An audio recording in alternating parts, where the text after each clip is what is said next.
सर्वांना गुढीपाडव्याच्या शुभेच्छा। आणि त्यासाठी मूग डाळीचा शिरा बनवलाय, कमी साहित्यामध्ये कमी वेळामध्ये आणि खूपच टेस्टी। नक्कीच बनवाल। त्यासाठी अर्धी वाटी मूग डाळ घेतलेली आणि मूग डाळ घरामध्ये असतेच आणि पौष्टिक पण आहे। आणि थोडेशा 1 चमचा तुपामध्ये भाजून घ्यायची आहे। मंद आचेवरच भाजायची डाळ, म्हणजे ती करपणार नाही आणि टेस्ट खूप छान लागेल। आणि मी अर्ध्या वाटीचाच बनवलाय शिरा आणि तिला असं थंड होऊ द्यायचं ताटामध्ये। थंड झाल्यानंतर आपल्याला मिक्सरला पीठ बनवून घ्यायचं आहे डाळीचं आणि मिक्सरला मी डाळीचं पीठ बनवून घेतलेलं रवाळ असं आणि छान असा वास येतोय डाळीचा।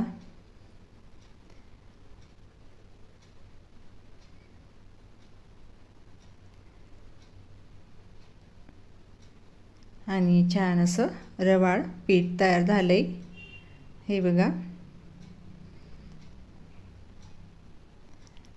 आणि मी पाऊण वाटी त्याच वाटीने तूप घेतलेलं, साजूक तूप, आणि थोडंसं गरम झाल्यानंतर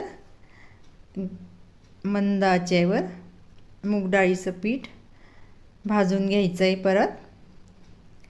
आणि याला काही वेळ लागणार नाही, आता मूग डाळ आपण भाजून घेतल्यामुळे। आणि मंद आचेवरच पीठ भाजून घ्यायचं आहे आणि याचा कलर असा डार्क झाला पाहिजे। आणि खूपच सोपा आहे हा, केव्हाही बनवाल तुम्ही।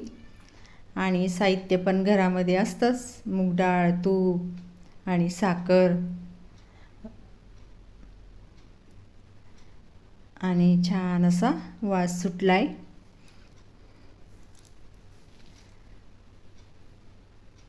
आणि मंद आचेवरच भाजायचं।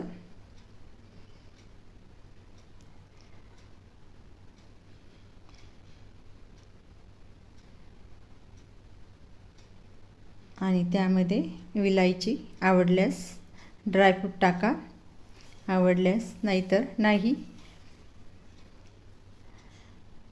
आणि छान असं कलर आलाय, थोडासा डार्क झालंय।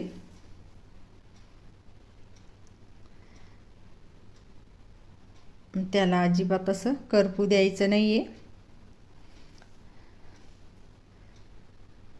हे बघा, असं छान असा कलर आलाय।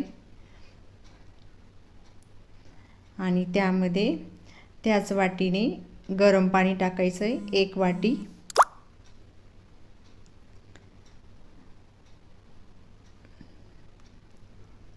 हे बघा किती छान झालाय, फुललाय सर्व असं। आणि मी त्याच वाटीने पाऊण वाटी दूध टाकायचं आहे, थोडं थोडं। तुम्हाला वाटल्यास तुम्ही पाणी टाकू शकता आणि दुधाची टेस्ट छान लागते। थोडं थोडं करून टाकायचं, एकदम टाकायचं नाही।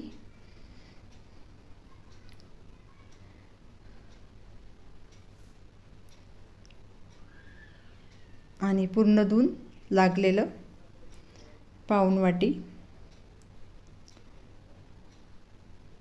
हे बघा किती छान असं फुललंय पीठ।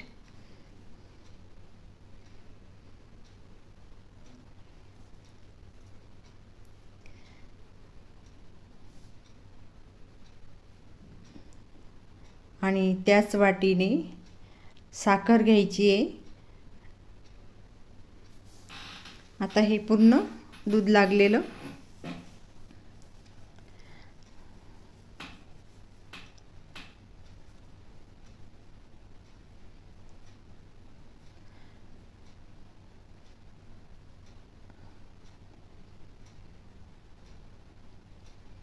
छान असं फुललंय आणि त्याला अशी थोडीशी वाफ द्यायची आहे। 1 मिनिट झाकण ठेवायचं, अजून छान असा मऊ होईल।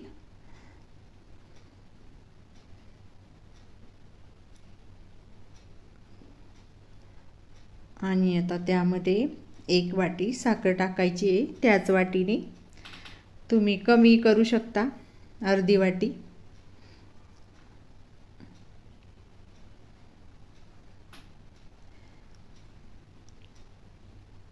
आणि आता साखरेला पाणी सुटेल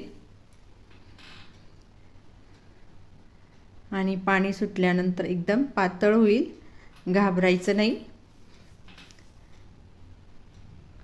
पाणी सुटल्यामुळे पातळ होईल।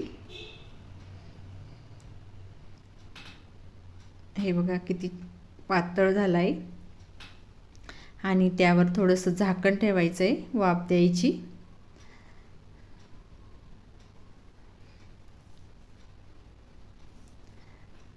हे बघा थोडं थोडं असं घट्ट व्हायला लागलं आणि जसं थंडा होईल तसं तसं शिरा असा छान होईल। हे बघा अजून त्याला थोडासा वेळ लागेल थंड व्हायला आणि त्यावर ड्रायफ्रूट टाकायचे आवडल्यास।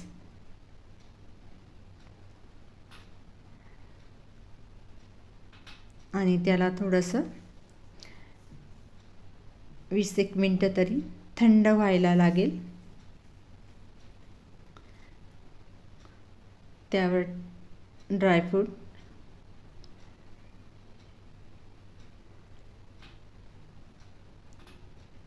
हे बघा किती छान झालं आहे, मऊसूत।